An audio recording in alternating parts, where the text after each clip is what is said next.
65 degrees. Wyatt Calder stared at the thermometer on his table, then closed his worn leather notebook. He didn't need to record anything else. The house had won.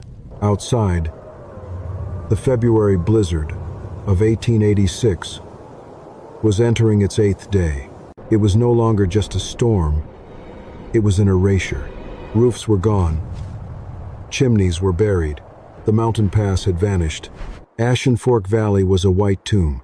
Yet, 47 feet above the deadly freeze, Madman's Ledge stood untouched beneath a sandstone overhang.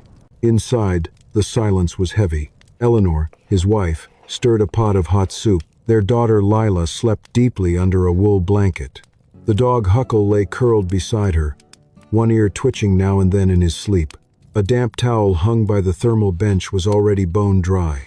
No rushing, no desperation. The wind clawing at the window glass belonged to a different world. Wyatt stepped closer to the pane. He looked down into the blinding white abyss. Down there were neighbors, families, and children. Down there were the people who had laughed at him. The profound warmth of his own home suddenly felt like a cruel contrast, forcing a chilling question into his mind. How many down there were still breathing? 2 years earlier, Ashen Fork Valley had looked full of promise. New buildings were rising. Freight wagons rolled through the mountain pass almost daily. Men talked about timber, mining claims, and future profits. Among the newcomers was Wyatt Calder, a railroad tunnel mason who had spent years cutting through mountains with hammer, drill, and powder. Stone was familiar to him.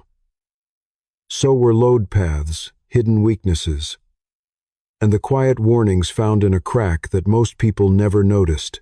While others searched for parcels along the valley floor, Wyatt studied the terrain itself. He walked ridge lines. He measured slopes. He watched how snow from previous winters still lingered in shaded pockets. Most people saw steep cliffs and wasted ground. His eyes kept returning to the sandstone walls above the settlement. There was something up there that the valley below did not have. Height, protection, and possibilities few others seemed willing to consider. Those possibilities eventually led him to a single, barren shelf of rock. The parcel sat on a narrow bench carved into the cliff face above Ashen Fork Valley. Nobody wanted it. The trail leading to it was steep. There was no level ground for farming. Building there looked difficult, expensive, and unnecessary. That was why the claim cost only $7. The clerk at the land office stared at the paperwork, then looked back at Wyatt. A grin slowly spread across his face. "Planning to live up there?" he asked. Wyatt nodded once. The clerk laughed. By sunset, half the valley had heard the story. By the following week, nearly everyone had an opinion. Most thought the idea was foolish. A few called it dangerous. Several wondered how long it would take before Wyatt brought Eleanor and young Lila back down to safer ground. Silas Whitcomb owned the largest sawmill in Ashen Fork Valley. By 1884, he was also the wealthiest man for 50 miles in any direction. Most of that wealth came from timber. Every new roof, wall, porch, and barn put money in his pocket. At the edge of town, crews were already raising a large boarding house that would serve travelers, merchants, and visiting investors. When finished, the project would cost nearly $3,900. People admired it. Silas made sure they did. The story of Wyatt's cliff claim reached him before the first shovel touched the ground. He laughed harder than anyone. One afternoon, while a group of townsmen gathered outside the general store, Silas pointed toward the sandstone wall above the valley. "That place," he said, "looks more like a perch than a home." The men chuckled. Silas shook his head. "They'll call it Madman's Ledge soon enough after the first winter proves me right." The name caught on quickly. Within days, it was no longer Wyatt's project. People simply referred to it as Madman's Ledge. In Ashen Fork, $7 had purchased the cheapest piece of land in the valley, and, according to local opinion, the worst. Trips into town became more difficult for Eleanor than she expected. Whenever she entered the mercantile, conversation seemed to shift. Smiles appeared for a moment, then disappeared just as quickly. Adeline Whitcomb, the wife of Silas Whitcomb, rarely said anything openly cruel. She did not have to.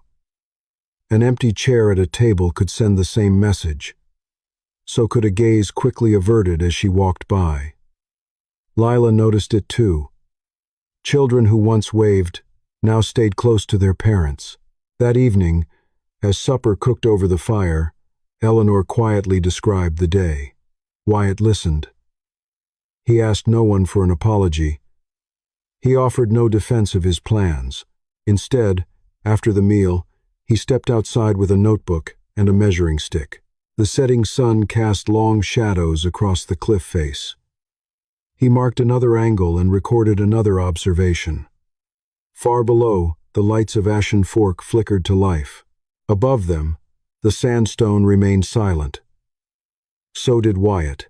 Construction began in the spring of 1884 and continued through every season that followed. The cliff did not surrender easily. Each room had to be earned. Every foot of progress came from hammer blows, careful measurements, and long days spent shaping stone one piece at a time. Wyatt started before sunrise most mornings. The sound of steel striking sandstone became as familiar to the valley as birdsong. Chips of rock scattered across the ledge, while dust drifted from the growing opening in the cliff face. The work moved slowly. That was exactly how he wanted it. Years spent inside railroad tunnels had taught him that rushing stone usually meant fixing mistakes later. Pepper hauled loads up the steep trail day after day. Timber for lintels, lime for mortar, iron hinges, mica panes for the windows.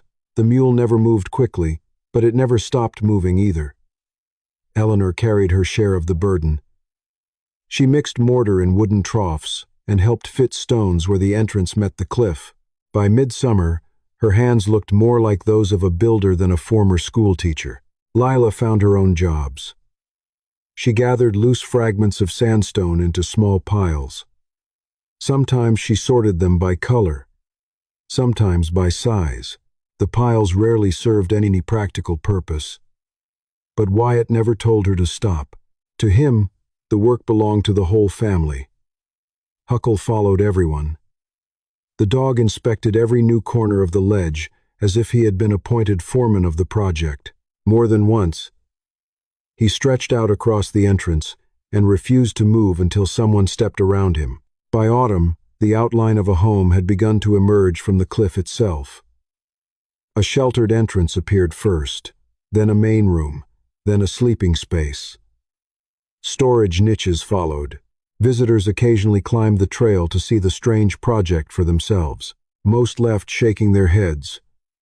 From the valley floor, it still looked impossible. From the ledge, however, something different was taking shape.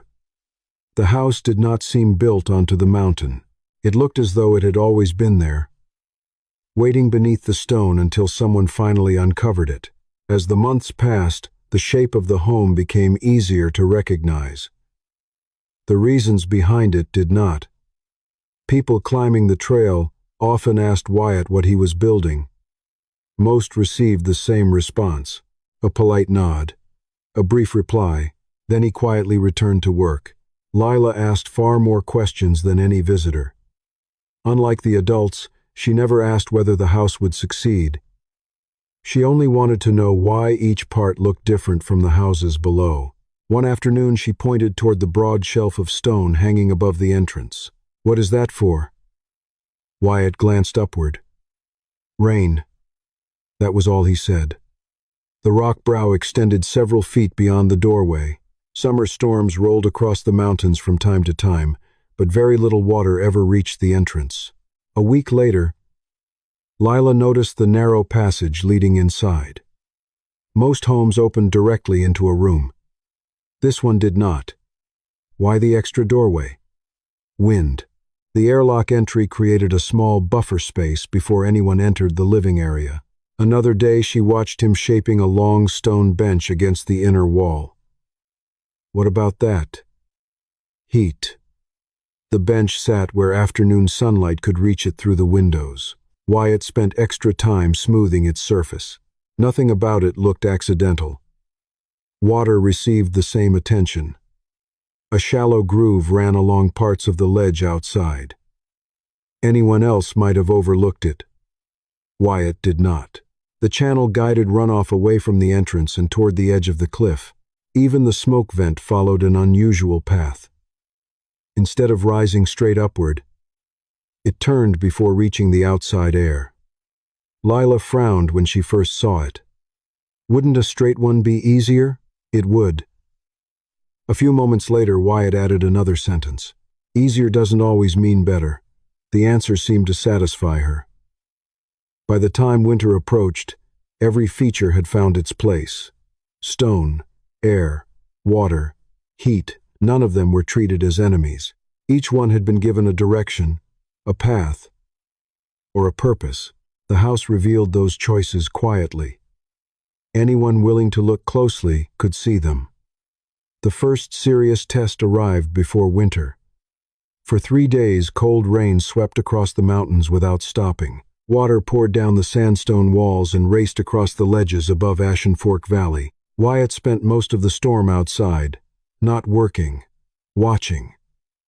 He followed the movement of every stream and every trickle. Some flowed toward the entrance. Then they curved away. The drainage groove carried the runoff exactly where it was supposed to go. Inside, the floor remained dry. The doorway stayed clear. Eleanor placed a bucket near the entrance out of habit. By the 3rd day, she realized it was not needed. That evening, Wyatt recorded rainfall, wind direction, and the condition of the interior floor. Nothing more. The result pleased him, but only slightly. One successful storm meant very little. The mountains still had an entire winter waiting. The first winter brought a problem Wyatt had not expected. It began with something small. One morning, Eleanor picked up a wool towel hanging near the sleeping area and noticed it still felt damp. The following day, the same thing happened again. A week later, she found tiny beads of moisture along one corner of Lila's bed. The room was warm, the roof was sound, nothing leaked. Yet water kept appearing. Eleanor showed him the damp fabric without saying much. Wyatt examined it, then looked toward the stone wall nearby. He offered no explanation. Over the next 3 nights, he treated the problem the same way he would have approached a crack in a tunnel. He observed first. A candle helped reveal the movement of air. A thermometer recorded temperatures at different points in the room. Small strips of cloth were placed in several locations to compare moisture levels. By the 3rd evening, a pattern emerged. The coldest section of stone sat behind the corner where moisture appeared most often. Warm interior air drifted toward that surface, cooled, and released water before it could escape. The discovery bothered him more than the damp towel itself. Months of careful planning had still left a flaw. The cliff home worked, just not as well as he believed. For the first time since construction began, Wyatt found himself studying his own work the same way he once studied a damaged tunnel wall. Not with pride, with suspicion. The solution started the following morning. Instead of defending the design, Wyatt reached for his tools. Part of the interior wall covering came down first, then sections of shelving. Lila watched from across the room, confused. The house had taken more than a year to build. Seeing her father remove pieces of it seemed almost wrong. Eleanor never questioned the decision. She simply helped wherever needed. A deeper cold sump was dug near the lowest section of the floor. Another drainage channel was added where moisture tended to collect. Lila's bed moved farther from the problem wall. Wyatt stretched a heavy wool curtain several inches away from the stone surface, creating a pocket of still air between the two. The drying rack was raised higher into the warmest part of the room. After that, he waited. Measurements continued. One day passed, then another. At the end of the first week, the towel dried noticeably faster. By the second week, the damp corner near Lila's bed remained dry. The tiny droplets that had worried Eleanor were gone. Nothing about the improvement felt dramatic. No celebration followed, just a few new entries and a house that performed a little better than it had before. For Wyatt, that was enough. With those refinements in place, the second winter arrived with far less uncertainty. Still, Wyatt maintained his routine of checking the thermometer each morning. The notebook grew thicker with hard numbers regarding fuel consumption and heat retention. Facts simply replaced assumptions. One afternoon, Amos Reddick, a long-time carpenter from the valley, climbed the trail to see the place for himself. He carefully inspected the walls, the entryway, and the vent. Eventually, his attention settled on the notebook.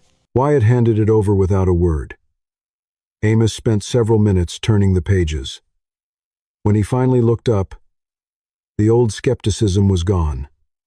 Something else had replaced it. It wasn't agreement just yet, but the laughter that once followed the project had completely disappeared. The figures spoke more clearly than arguments ever could. By late autumn of 1885, small changes began appearing across the mountains. Most people barely noticed them. Wyatt did. A herd of elk moved into lower country weeks earlier than usual. Squirrels seemed restless, carrying food from dawn until dusk. The first hard frost arrived ahead of schedule, and before October had ended, thin bands of snow already clung to the northern slopes. The wind felt different as well. Cold currents from the north arrived more often and stayed longer. One afternoon, an aging trapper passed through Ashen Fork on his way south. He stopped near the general store, looked toward the peaks, and remained silent for several moments. Finally, he spoke. "The mountain's getting ready for something." Nobody asked what he meant. A few men chuckled and returned to their business. By the following morning, the remark had already been forgotten by most of the valley. Wyatt remembered it. Over the next several weeks, he quietly began his preparations. The storage spaces inside the Cliff home slowly filled. Nothing about it seemed urgent or panicked. Yet, with every deliberate action, the line between mere caution and quiet readiness became much easier to see. As winter drew closer, two very different plans for the future were taking shape in Ashen Fork Valley.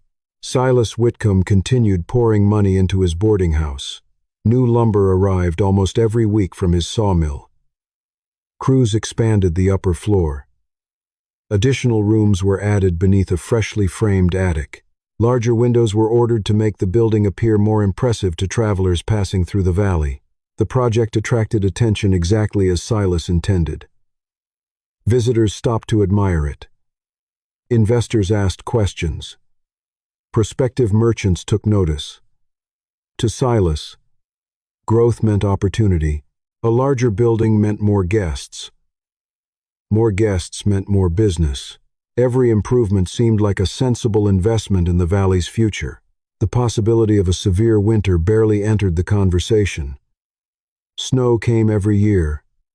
Spring always followed. That was how most people saw it. Several miles away, Wyatt spent his money differently. Another shipment of flour arrived before the first heavy snow. Barrels of dried beans joined the supplies already stacked against the stone walls. Extra lamp oil filled a storage niche near the rear chamber. When a merchant offered a good price on cured pork, Wyatt bought more than he immediately needed. The purchases drew little attention because they were not visible from the street. No one admired shelves filled with food. No one stopped to praise a storage room. Yet both men were investing in what they believed would matter most. Silas invested in expansion. Wyatt invested in endurance. Neither considered himself reckless. Neither believed he was making a mistake. The difference lay in what each man expected the future to demand from him. And before long, the mountains would offer an answer neither one could ignore. February arrived with snow, which was hardly unusual for Ash. To know what happened next, like this video and subscribe our page and watch the full story. And tell me in the comments, where are you listening from? And what time is it right now?